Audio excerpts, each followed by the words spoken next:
Blaze News, the mandate, day 60. I'm Jill Savage. Tonight on the agenda, Secretary of State Marco Rubio announced the closure of the State Department's Counter Foreign Information Manipulation and Interference, which was formerly known as the Global Engagement Center. And on X, Rubio wrote that over the last decade, Americans have been slandered, fired, charged, and even jailed for simply voicing their opinions. And that ends today.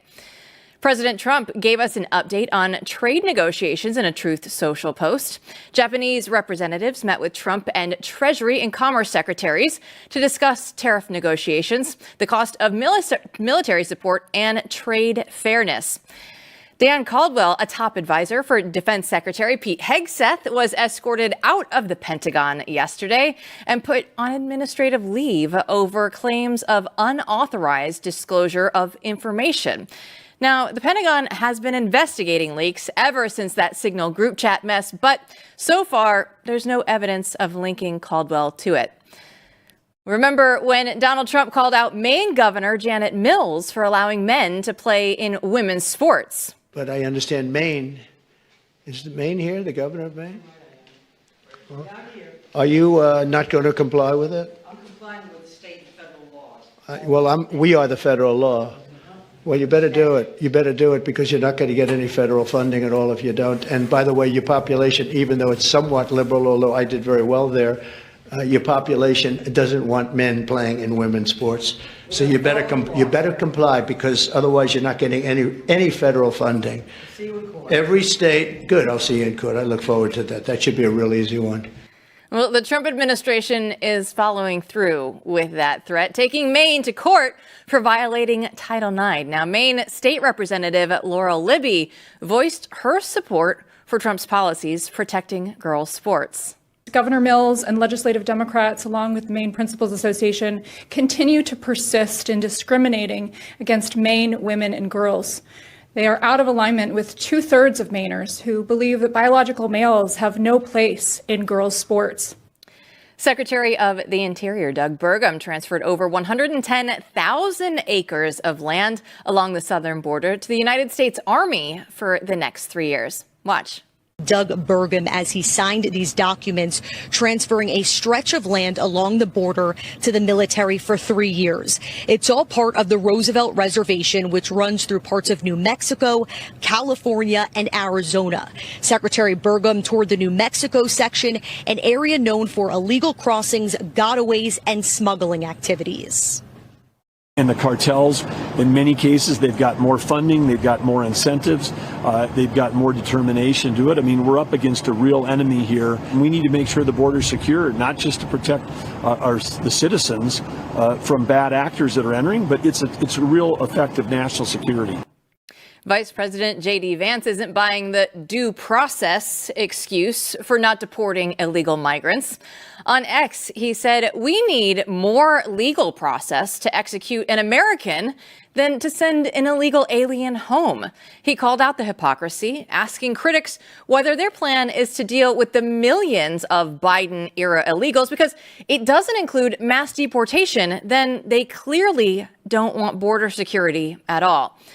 Speaking of Joe Biden, he recently made a comeback, giving his first public speech since leaving office. He proved that he's still the same old Joe when speaking to a group of advocates for disabled people about Social Security. And I had never seen hardly any black people in Scranton at the time I was only going in the 4th grade. And I remember seeing the kids going by at the time called colored kids on a bus going by. I don't know if we miss him or not, but the videos of Joe out there, we know he's still alive. It's good to see. Let's go ahead and bring in Blaze News Editor-in-Chief Matthew Peterson. Old Joe, I mean, he's still going to say crazy, wild things. I mean, proof of life. Yeah, proof of life. The man is alive. I've been worried as to where he is and what he's up to, and we have a sighting in the wild. It's amazing. Well, let's go back to JD Vance and his due process for illegal migrants. Does he have a point here? Oh, he has a major point, and I think the White House is making that point today. by having the mother of a murdered mom speak to the American people. Where was the due process there? And I think that most Americans get this, but what the media is trying to do is latch on to any little bit, any foothold they can grab. And the one they've chosen is actually a very poor one. They're basically trying to use legalese to say, every single person will have to have some complicated due process rights before they're deported. And of course, in this case, as in so many others, we know who's a citizen of which nation. I mean, this isn't complicated. It doesn't need to be complicated. The media is making it complicated. JD Vance makes an eloquent case. And the problem here is that most Americans are just not going to buy this. You got a senator going down, to defend the Maryland ban, MS-13 member, going to a foreign country. And in the meantime, we have lots of parents who've lost their kids from murderers here. Well, something that would never happen in the Joe Biden administration, when we were out there seeing women actually being protected against men coming into their sports. Now, Donald Trump, it's been a fun back and forth watching him and the governor of Maine, Janet Mills, go at it. But it is reassuring to actually see an administration standing up for women and protecting women. Oh, yeah. And it's high time this happened, right? We've been ready for this for a long time. Again, most people, this is another 80-20 issue. Most people know they do not want men in their daughter's dressing room. It's not complicated, again. But what needs to happen is for someone to come out and say the truth. And the other part of this, Jill, as we've remarked in this program before, is, of course, that Trump is actually taking the stand and saying, no, you're going to put your money where your mouth is. We're going to take your money away. And what's astounding is these people are still going to bat for this crazy ideology. I just look at everything that's going on, and I don't know if we're ever going to get to the bottom of Signalgate, but where do you think that we stand with this right now? Well, I think that there's hope. There's always hope. We're not blackpilling today. It's not going to happen. We're not blackpilling, but I think that the important thing is that people are facing consequences for leaking, and that's an enormous improvement over last time, of course, when unprecedented leaks that were dangerous to national security, stuff that had never happened before, was lauded by the mainstream media. They praised people leaking, private conversations with the president, doing diplomatic business with foreign nations to try to get him. This time, even a small leak, no matter how the media blows it up, there will be consequences, and that's a good thing. Well, don't go anywhere. We're going to have our Chris Bedford. He's at the White House press briefing. We'll have updates for you right after this.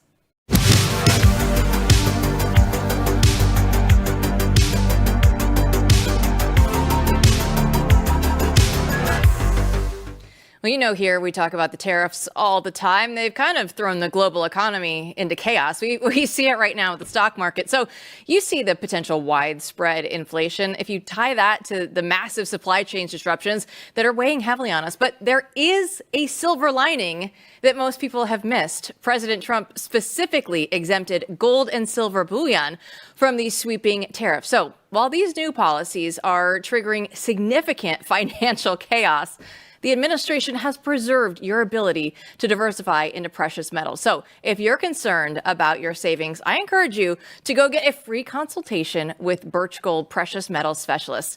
You can first text my name, Jill, to the number 989898 and receive your free no obligation info kit on gold. So to learn how gold and silver will be in a tax sheltered account, Birch Gold can actually help you go through and convert an existing IRA or 401k into a gold IRA for no money out of pocket. So go get your gold from Birch Gold. They have a A+ rating with the Better Business Bureau and thousands of thankful customers. Be sure to text my name, Jill, to the number 989898. Again, Jill to 989898 to claim your free info kit right now.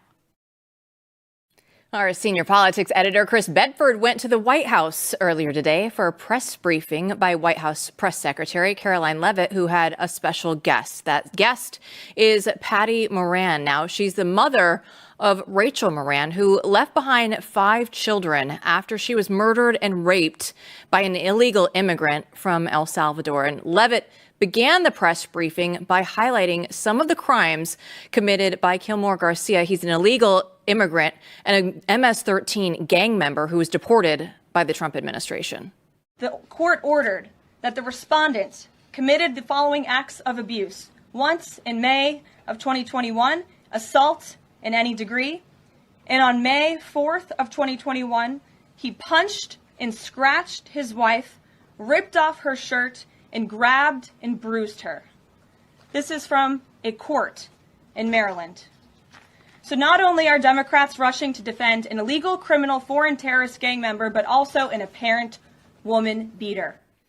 We have Chris Bedford joining us now on the phone, fresh off of that press briefing. So, Chris, what was the mood in the room like there at the White House this afternoon? Oh, it was obviously, actually in accordance with, as it ought to be, extremely somber.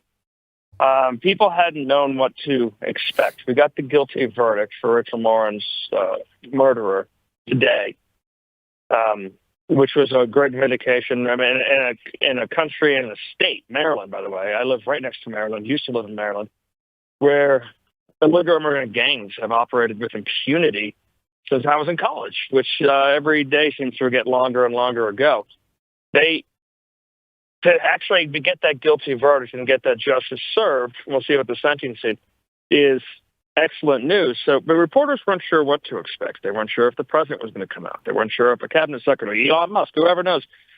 And this was, I think, an important lesson for them. Now, I was hoping to get in the question, but I understand that Mrs. Morin didn't want to. It's a fragile state for someone who didn't choose public life, had this awful mission hoisted upon her while going through such incredible pain. And it was a good thing to see for them, I think, because we've talked about Senator Chris Van Hollen, the Maryland Democratic senator who didn't reach out personally or make any kind of real personal overtures to the Morin family and the 5 children who no longer have a mother, who didn't. He issued a press release today saying that he is happy about the guilty verdict and justice served, but it's very quiet. And then is seen this morning at Dulles Airport flying down to try and secure the release of an El Salvadorian citizen here in the United States illegally, who a court has found on 2 different counts is affiliated with MS-13. These reporters are guilty of this sort of thing also, and that's what I would have asked about. It's not just these Democrats. Half the time, the Democrats are following the people who enable them. And the stories that the news media chooses to tell are the ones of illegal immigrants and poor gangbangers. And look at these poor people from other countries, from distant lands. Yeah, that's be a noble thing if you want to commit your life to it, but they don't seem to care about their neighbors in very nearby Maryland. I could walk to Maryland, where I am at the White House right now.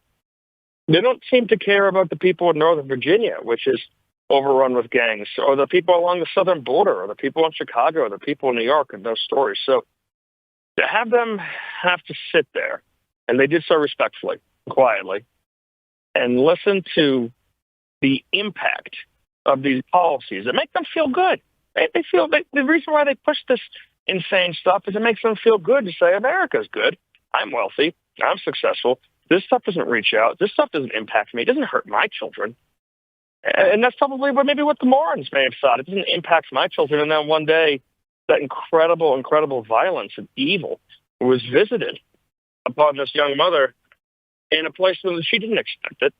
And suddenly it becomes very real to them. So I hope that the news media is able to listen to that story and get just a glimmer of remorse and say, why are we choosing the stories that we do to tell? Why are these the narratives that we wish to spin? Why is this the way that we choose to define what is going on in this country, what is happening to our country, what is happening to our neighbors, what is happening to innocent people, what is happening to our communities?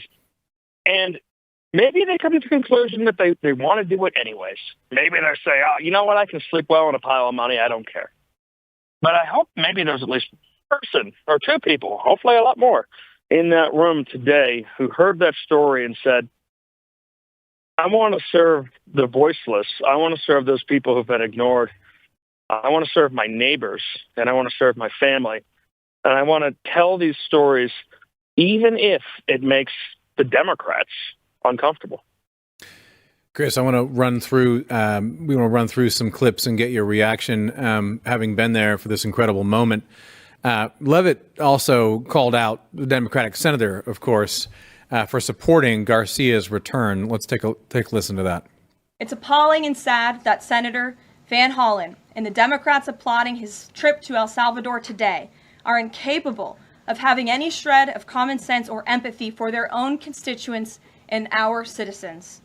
Nobody knows this more than the woman standing to my right, Patty Morin, whose beautiful daughter Rachel was brutally maimed and murdered at the hands of an illegal alien in August of 2023. Patty no longer has her daughter because of the failed Democrat Party's open border, and these are policies that President Trump is bringing an end to. Patty should not have to be here today, but she is, and we are grateful and we are honored for her willingness and her request to share her powerful story with the world. Thank you, Patty. Chris, your thoughts? Yeah, I wrote about this for the Beltway Brief this morning. The focus of the Democrats. We saw after President Trump won the first time, and then saw again after he won the second time, these fake moments of inflection. The question, the young pope question, who have we forgotten? Who are the people who we're not serving? Why is the American working class, black, white, and Hispanic, turning against us? Why are we only speaking to college-educated white women? Why are we failing to gain traction? And Chris Van Hollen's mission and his statement scream the answer, because they're focusing on people who are not their constituents. They're focusing on people who are not their citizens. They're focusing on this really awful obsession that they have with this moral do-goodism, which has completely betrayed actual morality and actual common sense. They're standing for things that the American people have completely and soundly rejected, despite the incredibly generous nature of the American people for centuries now. Generous, libertarian kind of mindset that has been live and let live mindset that has been taken advantage of by activists who have imported and facilitated and then defended illegal immigrants and illegal immigrant gangs and criminal illegal immigrants in our country for years and years and years. And it's taken advantage of a lot of people. Chris Van Hollen is just a perfect solution there of where the Democrats are really, really missing the ball, and why this time in the wilderness is so thoroughly deserved. And it's also a sad sign that there are no lessons learned whatsoever. Yeah, Chris, I want to get your take, because no American mother should ever have to go through this, because we see Patty Morin go through in detail how her daughter was gruesomely murdered. Let's take a listen. He attacked her. He dragged her 150 feet, blood gushing from her head. It left a 150-foot trail of her blood to the culverts, where he picked her up, he threw her against the wall of the tunnel, and he raped her. But before he did that, he stopped on that trail, and rocks, still stained with her blood, he used them to hammer her head against those rocks. They say at least 20 times they could count the cuts in her head.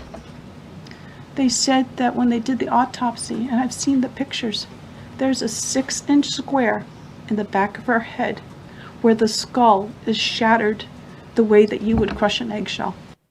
I mean, nobody should ever have to hear that detailed about their own daughter, have to go up there and speak about her own daughter in this regard. So, Chris, what was your lasting takeaway from this press conference today? Gosh, I think my first takeaway was, I guess, vulnerably human. It was selfish. It was, oh my gosh, I couldn't imagine this happening to my family. I couldn't imagine, where your heart would go if this happened to your children. And he was so stoic. It's like I said, she's not a public figure. Talking to some White House communications people shortly before, the guest was a surprise, but I was able to get a sneak peek by simply badgering them. just a few moments before she walked into the room. And they said, we might go with questions or might not. It's really going to depend on how she's doing because, I mean, it's hard enough to talk about a family member who's elderly. It's hard enough to talk about a parent, to eulogize them at your funeral. But to go into those details about a child who, by all accounts, should outlive the parents, it was incredibly brave. And she answered on the way out the door the question that I was intending to ask, I was talking about earlier. She said where she felt at the podium, where she felt betrayed by those people, those politicians who just don't seem to give a damn in Maryland and in Washington and all around the country. But she said out the door, please tell the story. And it drew me back to so many different of the most eloquent storytellers, and not stories, but truth tellers. The people who I've talked to, victims advocates over the years, whether they're Boer farmers in South Africa or my neighbors in Maryland,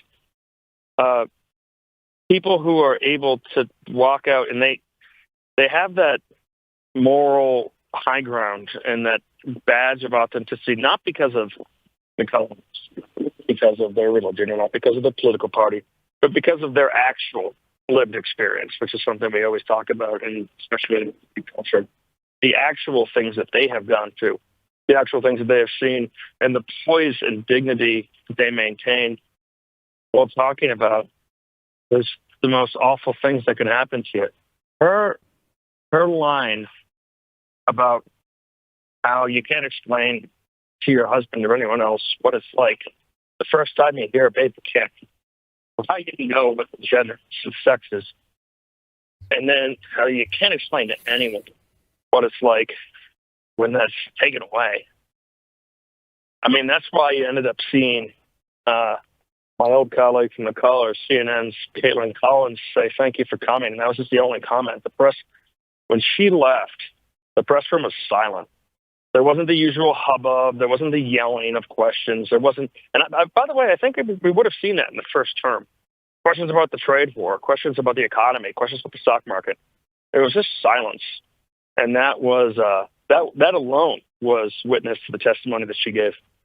Very well said, Chris Bedford. Thanks so much for coming on and reporting about what you saw there today. We appreciate your time. No, it's great to be here. I'll see you soon. All right, don't go anywhere. We'll have James Poulos right after this.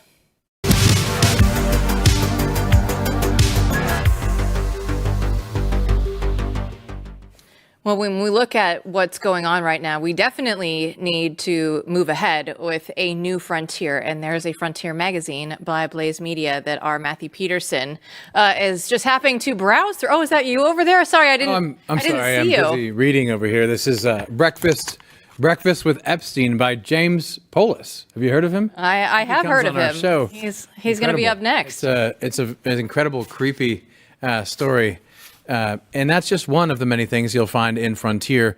Michael Kratsios talking about endless frontiers. Everyone's talking about the frontier in the golden age.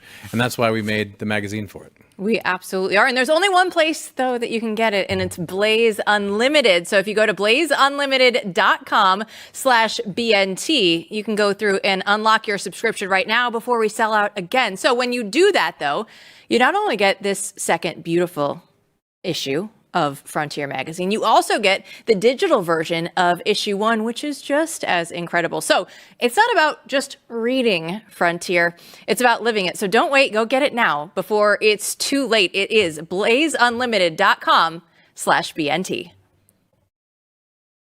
Yesterday, Michael Kratsios, the director for the White House Office of Science and Technology Policy, gave remarks on the Trump administration's policy agenda for technology. And he highlighted the importance of promoting America's technological leadership by creatively allocating federal dollars, constructing a pro-innovation regulatory regime, and adopting products made by American builders to enable their exports abroad.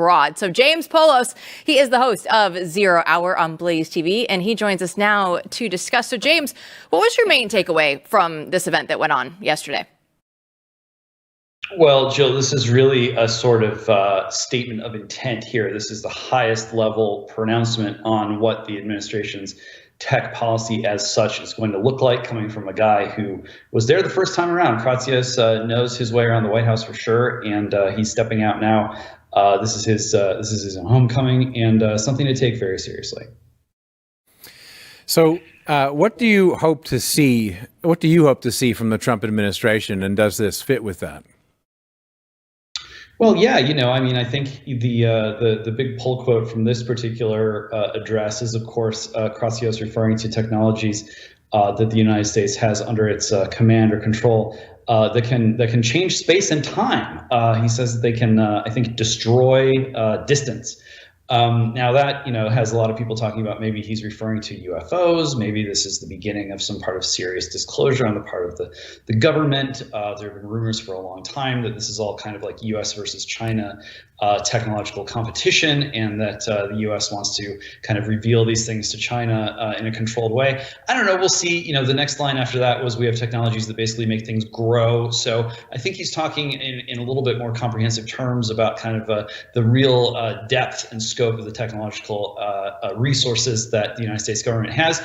Still heady stuff. Back in the old days, it was Zeus who threw the thunderbolts around. Now that we're out of the pagan era, allegedly, that those powers belong to states like the United States government. So, how are we going to control these? How are we going to use these tools judiciously? How do we make sure that as we ratchet things up with China, we don't sort of lose control of the tit for tat? These are all questions on everyone's minds right now, not just in the economic sphere. And I think, we'll all be looking forward to hearing a little bit more about how the administration intends to deal with that.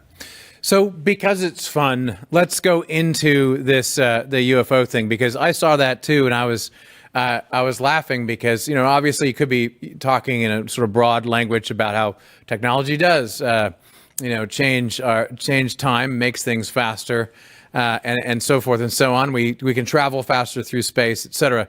But it is the way in which he said it, in the environment in which we live now. So many people grabbed onto it and said, see, he's referring to the secret weapons that we have. I mean, what's your take on all this? It's amazing to me how quickly some of these podcasts and influencers who talk about UFOs or unexplained phenomena have grown. And at the same time, there's sort of these like almost whispers in the background about technology that has not been revealed that we're not aware of yet. And then third, I'll say, we also are seemingly surprised at technology that's been around a while that we just haven't thought about, right? Like changing the weather, some kinds of forms of weather modification, et cetera. And so this is all in a very strange mix right now, sort of bubbling. And I know you think about these things. So what should we make of it? I mean, it's anyone's guess to a degree. Like the drip on the UFO stuff. Oh, it's coming out of the oceans, and thermal imaging on the 3 orbs orbiting the Malaysian aircraft that still has mysteriously vanished due to the Chinese scientists. I mean, you can go down any number of rabbit holes here. This is probably not the time or the place to do it. But this is also a question of like, when does something cross over from being based actually into being like, whoa, scary and a big problem? You do want the government to have some secret weapons, right? Just like you want the intelligence community to have some secrets and some secret agents. And how much is that really different from having, that ace card up your sleeve that you don't pull out in case of a serious emergency? So I think that, one way of theorizing about the kind of technological stagnation that Peter Thiel and other critics of Google and big tech, the sort of established tech companies, talking about is that they sort of knew somehow that the feds had some ultimate super weapon in the stockpiles, and so why do you really want to advance technology when it's already secretly advanced to a level that would just sort of freak everyone out or seriously destabilize the international order? But now we're living in what has been publicly acknowledged by the administration, more or less, as a post, the post-war international order being a thing of the past. We've got, heads of state, I think in the UK, saying globalization is over. Trump has ended it. Everyone knows that, they tried the Great Reset. It didn't work. We need to reset the reset. What is that going to look like? Well, it's going to be the people in the driver's seat who are going to have outsized influence over what that looks like. Obviously, you got to take the American people into account. And, hopefully it's not the unelected government that does all the work here. But anyway you slice it, it is going to involve technology. And so, this is kind of a refounding moment not just because of, sort of smart people with ideas finally getting their hands on the wheel, but because of the circumstances that we find ourselves in. We all bear some responsibility for that, and hopefully we can all find a role to play in hammering that out in a way that's consistent with our constitutionally guaranteed form of government. Well, this still is early in the Trump administration, the Trump 2.0, but how different is this from what Biden was doing with his administration? And, if there are people out there that are just the average American that don't follow this day to day, like what's some of the biggest things that you have noticed so far? Sure. I mean, this is much different from the first Trump term. He's seasoned. He's literally leaner, possibly even meaner, depending on how you measure these things. And the team is higher skilled, whether you're talking about sort of career policy people or folks who have come in through the tech chain, whether through the Teal lane or the Musk lane. These are serious people. It's a serious situation. That's probably the biggest differentiator between what you saw in the Biden administration, where, you had a few pieces of major sort of executive orders, things like that coming out, pushing for some kind of whole of government, whole of society, transformative shift in the way that technology was used in governance, and they leaned firmly in the direction of, more censorship, more surveillance, more sort of institutionalized wokeness, catechizing the bots into wokeness. Obviously, that's not the kind of thing that Trump would do. But, I think more importantly, the Biden administration was really just kind of trying to kick the can, trying to buy itself some time in the hopes that, AI would hurry up and reach a point at which, you could have sort of Robo Joe, you could have kind of government on autopilot. I know, Eric Schmidt, former Google out there, spent a lot of time in and out of the White House. He still kind of styles himself as the honest broker between tech and the federal government. But he is not the guy in the driver's seat right now. You've got people right now who I think are willing to take much bigger risks, but who are also kind of better cognizant of how to weigh those risks, I think, that I would say.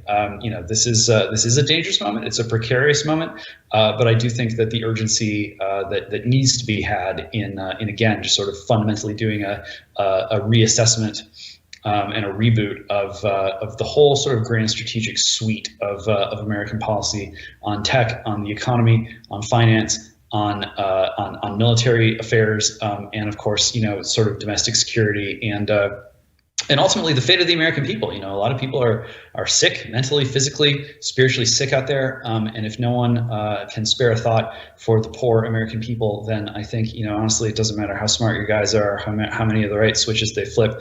We're still going to have a sick country. And that's why MAHA is on the rise. Yeah, so this is exactly where I wanted to go next, because I think one of the most fascinating things that's happening in this coalition, let's call it a new coalition, 50 to 60% of Americans, but coalitions are made up of all kinds of factors and factions, right?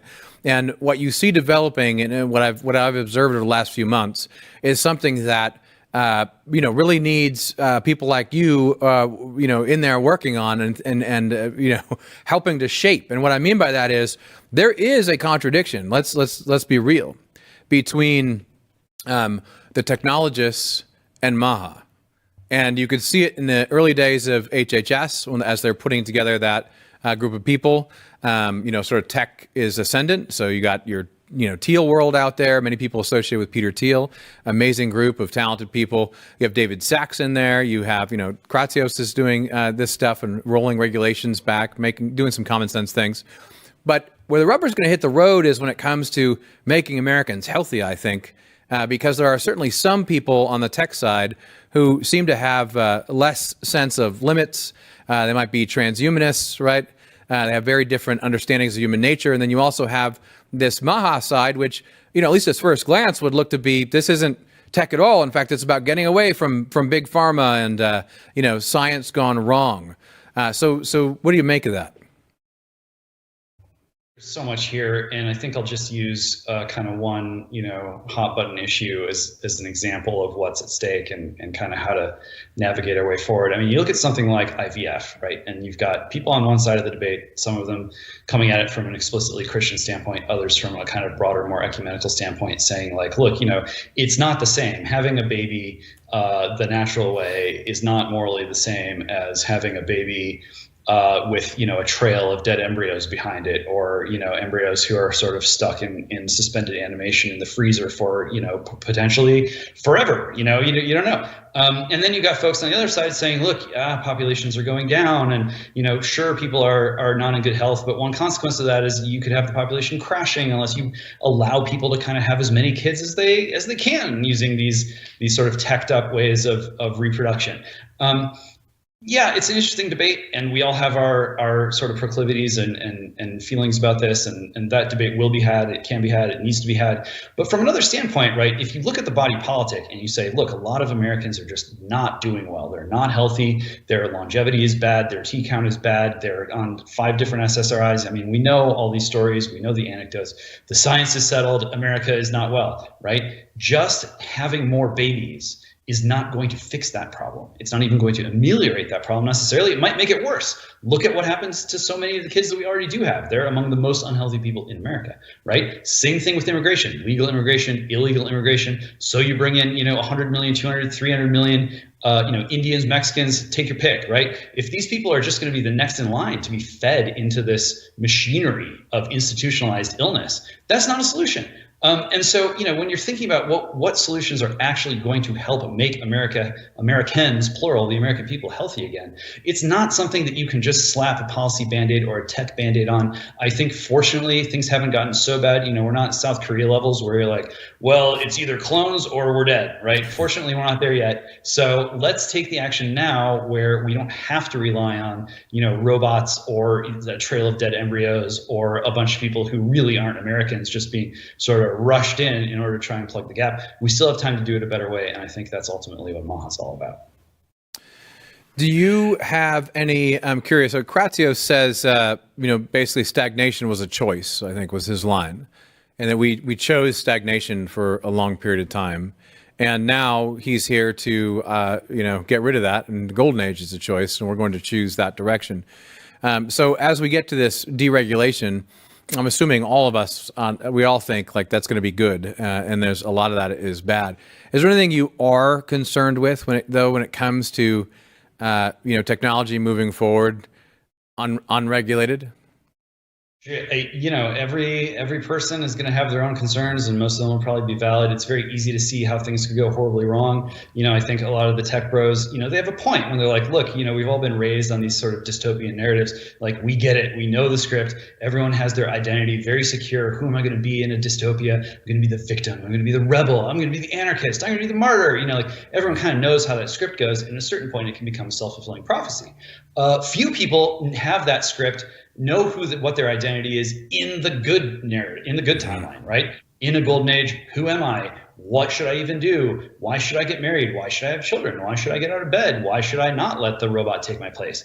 And when there are no answers to those questions, then quickly the utopia becomes indistinguishable from a dystopia. So I think, big picture, that's the thing we need to worry about, or, take some action on rather than sit around worrying about stagnation. Yeah, absolutely. It's a choice. It's funny, like you look at where the stagnation came from, and it was during the Obama administration when they just kind of waved through every merger and acquisition. They rubber stamped everything, no antitrust. They created big tech as we know it.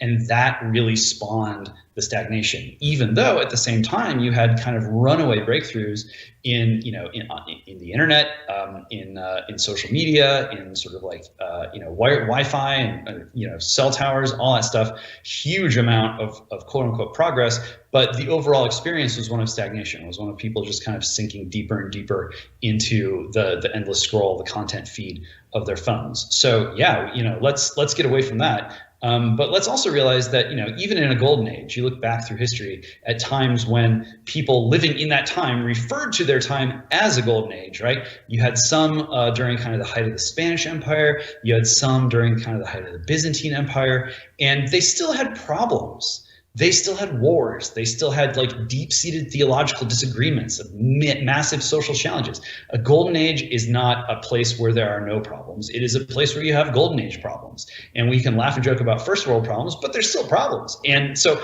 as long as we calibrate our expectations in a mature and responsible adult manner, where it's like, yes, let's have that golden age, let the golden age begin, but don't be shell-shocked, don't be surprised, don't feel like a great injustice is being perpetrated against you when you discover that when you get there and the dog finally does catch pitch the car, that there are still golden age problems. There are golden age problems. And I know from the fourth turning, it tells me that as a millennial, we're part of the hero generation. I don't know if that's going to play out or not, but we shall see. James Poulos, thanks so much.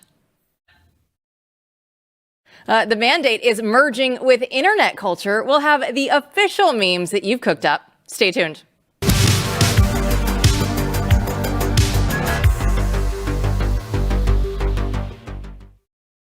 You know, at this point in the show, we like to have some fun with you and have our question on X. So one of our viewers shared an awesome meme of Big Bird on X. So that brought up today's question. So I wanted everybody to share their best mandate-themed memes.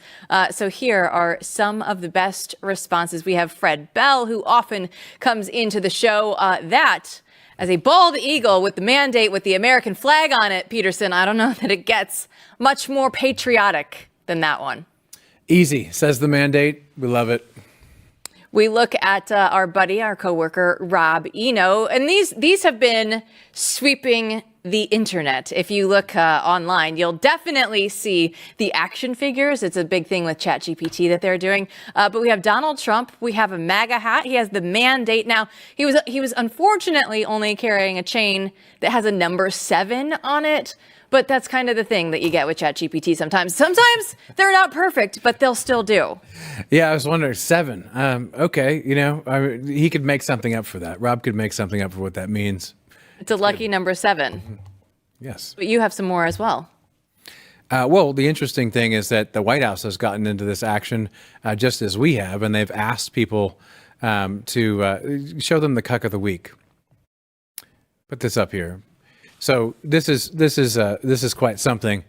So Stephen Chung, the actual guy in the White House, that's just named in history as the first White House comms director to have the term cuck archived and for using to describe Tim Walz from his official account. And Trump War Room announced they have a new daily accolade, the Cuck of the Day Award, and they're asking for people to submit winners. So here we go. Everyone's getting in on the Q&A action, and you can see that the first person that they're starting with is Senator Cuck Van Hollen, as they say, having some internet fun, making fun of him and asking people to fill in the blank. Well, he certainly deserves it, definitely today of all days. But, it's not all just fun and games. Let's get back to the news of the day with Senator Van Hollen, because as we said earlier with Chris Bedford, we had a lot of the sound bites from Patty Morin. Now, she's the mother of Rachel, who was brutally raped and murdered by the illegal immigrant. So let's go ahead and listen to Patty's message to Senator Van Hollen. To have a senator from Maryland who didn't even acknowledge or barely acknowledged my daughter and the brutal death that she endured, leaving her 5 children without a mother and now a grandbaby without a grandmother, so that he can use my taxpayer money to fly to El Salvador to bring back someone that's not even an American citizen. Why does that person have more right than I do, or my daughter, or my grandchildren? I don't understand this. That right there is actually playing not just the political game, but the kind of statesmanship we need. I mean, that is the administration showing the real effect of what's going on and calling out these Democrats for what they've chosen to do. It's unconscionable with the senators going to El Salvador. It's all fun and games. It's all kind of PR. They know what they're supposed to do. They're supposed to be on the side of whoever is here illegally, and then to twist the facts to make these people seem like they're the victims.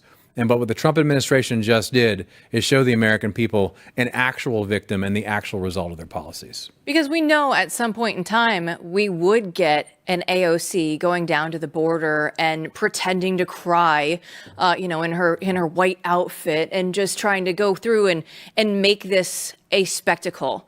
But we see time and time and time again, American citizens that are being brutally murdered by illegal immigrants that they don't need to be here. There's no reason that we should go through and our tears should be shed for the illegals that are crossing the border like AOC and others have pretended to do for so long. Yeah, and what they do is they take tragedy and it's about prioritizing. Like, we only have so many tears to shed, right? And so you look around at all the injustices in the world or sad things that happen, and they try to weaponize emotions and hold you hostage with a kind of emotional blackmail. Like, look, this is, it's not a good thing if people are in cages waiting to be deported. Like, that is, there's a certain sadness there. Like, that seemed like it shouldn't happen, right? But what the White House did today is show the American people what's lost in all this rhetoric, which is you have chosen to defend someone who's not an American citizen and to make them the tragic victim and to go all the way to El Salvador. And what she said was so important was, you didn't say anything about my daughter. So you made your choice. You've prioritized which tragedies that you want to politicize and defend and which people you want to defend. And so this is restoring the balance and taking away the power of that emotional blackmail that the left uses so often. And you can't believe that after going through and seeing Patty speak about her daughter like this, that any Democrat today would go through and say, oh no, they have the right to be here. These people need to be here. After listening to that and the heartbreak, and as Chris Bedford said, usually the press briefing room, there's a lot of chatter, there's a lot of things going on, but no, all it was Caitlin Collins saying, hey, thank you for coming here today, Patty, right? That's all that they could muster out, because even, they always say you don't hate the media enough, the leftist media that is out there. They didn't even have anything that they could come back with, because this was so real, so edgy, so heartbreaking, and so raw that there was nothing left that needed to be said after Patty spoke. Yeah, it's like, forget your political gamesmanship. Welcome to reality. This is cold, hard reality.